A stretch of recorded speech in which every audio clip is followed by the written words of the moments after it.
For many, they feel like the beginning of the coronation of a Hart Trophy for Auston Matthews. For more on that, let's bring in a man who knows this game at every single level because he's involved in it at every single level. Our friend Anthony Stewart rejoins us here on Tim and Friends. What's going on, Stewie? I'm doing well. You know, we have to do our weekly pen check, making sure you got your pen ready to go. Jesse as well. I had it underneath the desk, but quickly always able to retrieve. Jesse knows the vibes. Always. Yeah. You know the vibes, Stewie. Scotty Barnes, what Stewie. Color? Same thing. I just changed it to blue. Let's go blue the rest of the I feel like I'm very nervous. I don't know about you, Stewie. Every time I change the color on, what do we call it, our Scarborough iPhone? Yeah. I get nervous that I'm going to break it every time I change the color. Well, I know, but it's all about balance too. So you got to have a proper balance of blue and green. Green is very underrated. When I'm writing my notes for hockey night there, I really use green lots. A lot of times. You go green a lot, yeah. Nice. I do, yeah. So let's ask you about the hockey night notes for this weekend. Are we talking Auston Matthews for Hart? Is it still up? I was telling Jesse, I feel like people are sleeping on Johnny Gaudreau and Leon Draisaitl. I understand why, but Gaudreau had a beast of a game last night. Is it Matthews to lose? I think so, just based on, he's stepping up at this moment now, where a couple of weeks ago there wasn't really any clear-cut direction that this team was going to go, but he has put his team on his back with just his goal-scoring prowess. And it just seems every time he's on the ice, he's just hunting for a goal. And I've never seen a player, I played with some great players over the years, just the ability to score every single shift and every time he's on the ice and have that urgency as a superstar. I'm amazed. But what's even more amazing to me is he's doing it now from game 60 to 82, where I go back to my career. I think I had 2 points in the final 22 games, where I was on pace for 50 points in the year. So right. I was, making golf plans, getting ready for the season to finish, but he's scoring at such a high rate right now. 7 goals in his last, 5 games. I think he's got 47 in his last 47 games. And I go back to 2 years ago when I tweeted or I said something on TV along the lines of Auston Matthews has the best release in NHL history. Much to the chagrin of Mike Boudreau, who said easy, Stu, but I think 2 years later, it's ringing true. That's what makes him special, right? And I think John Cooper was talking about the ability to shoot with accuracy and strength from anywhere. And I think, like, not that I've played the game at any level, but if you haven't played the game, it's hard to understand that. Stewie, can you describe what he's talking about when he's saying that? Yeah, when I'm teaching the kids, you want to get that release off as quick as possible. And when he shoots, he doesn't have a tell. Usually the shooter drops his shoulders or he puts his hand up or drags it down the stick. But it's on his stick, off his stick, and you don't know if it's going low, high, 5-hole through the goalie. So just that release and the ability that he can change the angle. And I'm sure, half the time he doesn't know where it's going, but it's just a laser, just the ability to change the angle at any given moment and the quickness of that release. That's what sets him apart from the other scores. He's not a power hitter. It's more finesse, but just the quickness and just the angle. The goalie cannot get set and front the shot because when it releases off his blade, he doesn't know where it's going. So it's just the ability to do that. And, this year what I'm noticing, he's getting to the net more. He's confident in his body. He's confident in his size. He's confident in skating in traffic. So from an evaluation standpoint, there's no question. And I know we're on throughout all of Canada and people don't want to hear it. Right now, Auston Matthews is the best player in the National Hockey League. Wow. We'll get to the Oilers in a flash, but I just got to ask you, Leafs in Florida tonight, taking on the Panthers. They have now in the last 8 days beaten Florida already 5-2. They went into Boston, beat Boston 6-4. They beat Tampa 6-2. Does this mean anything to you?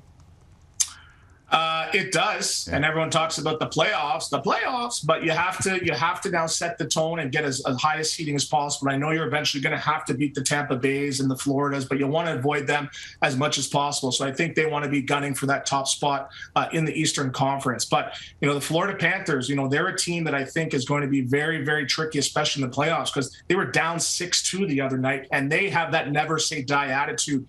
And we're talking about the offensive firepower of Toronto with Matthews and Marner and Tavares and Nylander. They got some guys that could put the puck in the net. And Huberdeau, he's a top player in the league. Yeah. Barkov, I think, is probably one of my favorite players. They're very, very underrated. So I'd be worried more so about the Florida Panthers and the Tampa Bay Lightning going into the playoffs. All right, Stewie, I was sitting in the studio last night with a mutual friend of ours, Cabral Richards, watching the national championship game, Kansas beating North Carolina, and someone showed me Wayne Simmonds and Patrick Maroon being escorted to the penalty box from the bench. Do you know what we're doing here? I don't, and I want to check the emails of the league. There must be some internal memo saying that Wayne Simmonds is on the warpath. That's the only way that I can see them now. They threw him out the other night. Yeah. They gave him a 10 or a 2.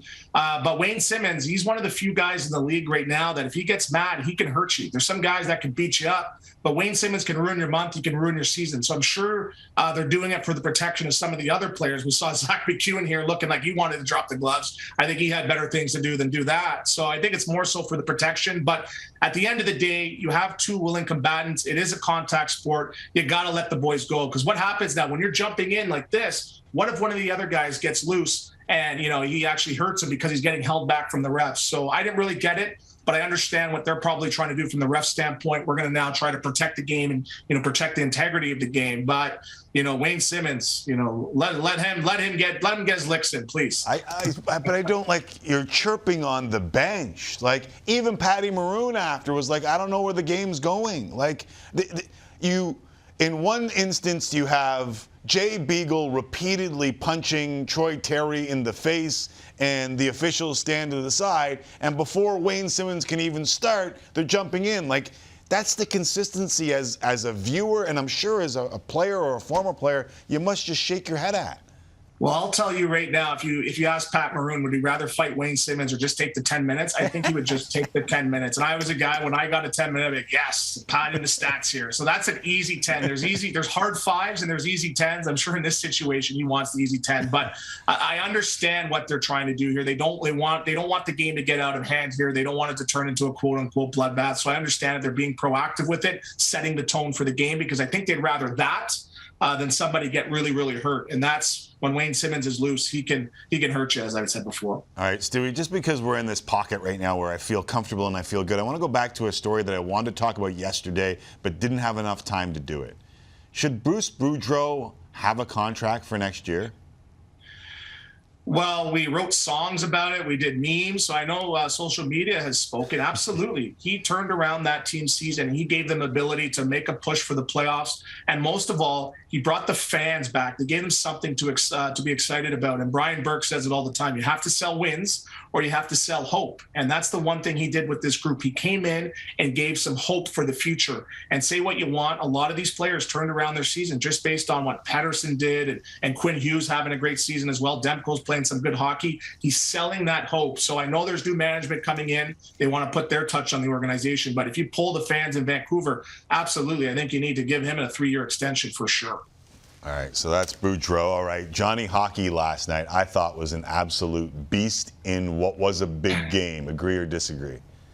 Absolutely. And, kudos to Sutter. He called him out last year saying, I hope he plays his 500th games better than his 499. So to sort of get called out and not go the Denny Lemieux route and trade me now and really turn around his game and turn into one of the best two-way players, in the league. It's definitely, I think it's one of the go-to stories of the year right now. He's got, 45 goals right now. 34 goals, 95 points. And he's one of the best two-way players in the league. So, I want to play his agent for a minute right now. And if I'm talking to the Calgary Flames, it starts with a 10 and I want all the money. It's my money and I want it now. So it's great to see because I root for the players, and from where he was last year to now and a plus 50, that's an extra couple 500,000. So we're starting at 10-5 right now. But it's good to see Johnny Gaudreau, have a bounce back season. I know people will argue about plus minus and what the hell, but plus 50 jumps off the page.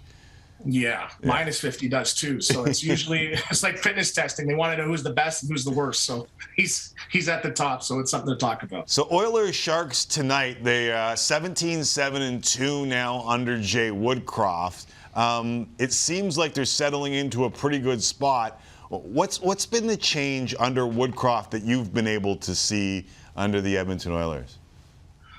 I I think it's just the buy-in. And, I remember him from his San Jose days. And again, I'm good friends with the Rafi Torreses. And, I know Joe Thornton. And again, just the way that he connects with the players. And some coaches come in as authoritarian saying it's my way or the highway, but he connects with the players. And, being in the minor leagues for a while like he was, you're sort of the pipeline to the organization because guys are coming up and down and you're like, hey, what was going on up there? So the coaches in the minors really know what's going on. They know the gossip. They know the strengths and the weaknesses of the team. So when they get the opportunity to come in and actually be the coach, they know exactly what needs to be done. And he came in and, the power play switched up a bit right now. They started to get some saves from Koskinen. They had Smith playing some good hockey as well, too. But I think just that Draisaitl and McDavid, they're continuing now to take their game to another level. There was about a 20-game segment there where they were not struggling, but they weren't playing at that clip that they were. But when they're on, they can take over the game in a couple shifts. Shout out Fenside Arena. I don't know if you ever played there, Stewie, but Uncle Timmy played there. Jay Woodcroft played there. And Miguel Torres, brother of Rafi Torres, also played there at the same time growing up as kids. So it all comes full circle. I'm trying to do my Ron McLean here. It does. It does. Buddy, I wish I had a witty comeback. One more time? I said, I wish I had a witty comeback for that one. Nah. Maybe just give me a sound effect. A sound effect. Can't go wrong with a sound effect. Whenever I don't have anything witty, I just hit one of those things. That's more my level right now is the bigger one. Stewie, thanks. Appreciate it. All right. Thanks a lot.